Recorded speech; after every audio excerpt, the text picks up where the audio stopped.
For my last posting on Marlon's energy storage blog, there were a few questions about how you actually perform Goalseek optimization in Excel to determine the amount of peak demand reduction that can be achieved with deploying an energy storage device. What you want to do is, if you consider that this red curve is the load profile for a single day per facility, and this blue line represents the new reduced peak. So you're deploying an energy storage device in the demand charge application in order to level out and reduce this peak in the load profile.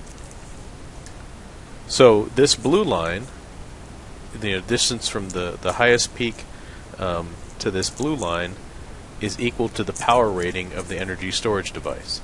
So if the highest peak is, let's say 1800, and your energy storage device is rated at 250 kilowatts, then this blue line would be at 1550 kilowatts.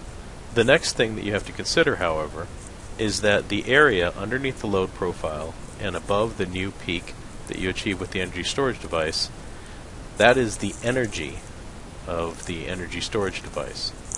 And this energy must be equal to or less than the energy rating of the energy storage device. So this area for the energy storage devices that we are talking about in the blog must be less than or equal to 1,000 kilowatt hours. Goalseek optimization essentially moves that blue line up or down to a maximum of 250 kilowatts from the peak, which is the power rating of our energy storage device, moves that line up or down so that the area under the curve equals the energy rating of the energy storage device, which is 1,000 kilowatt hours.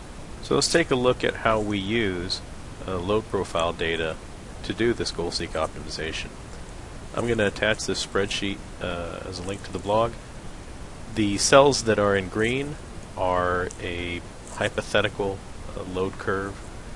Each cell represents the power consumption in a given hour at this facility, measured in kilowatts.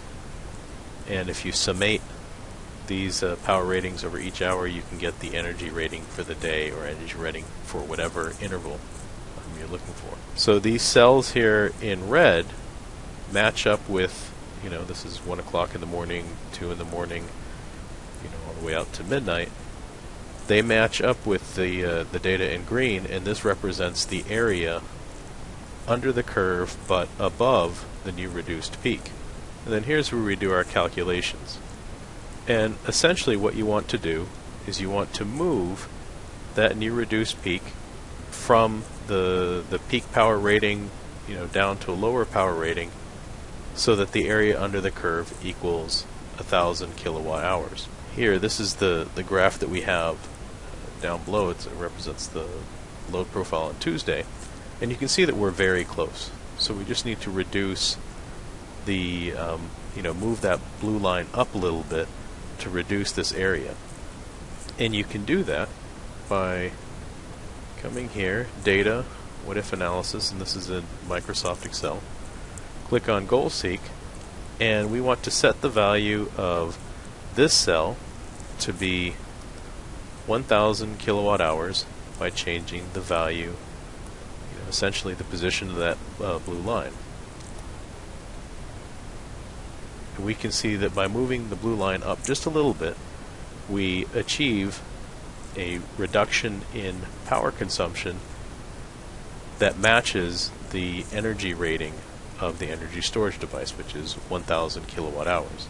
And so we can repeat this Goalseek optimization for many different days. So we're going to what if analysis. Here we're going to reduce this again to be 1,000.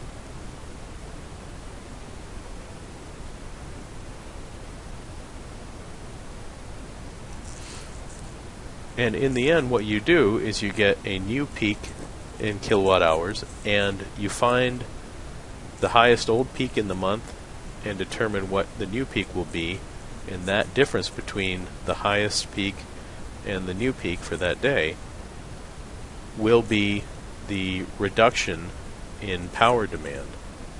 and that will be applied to your demand charge.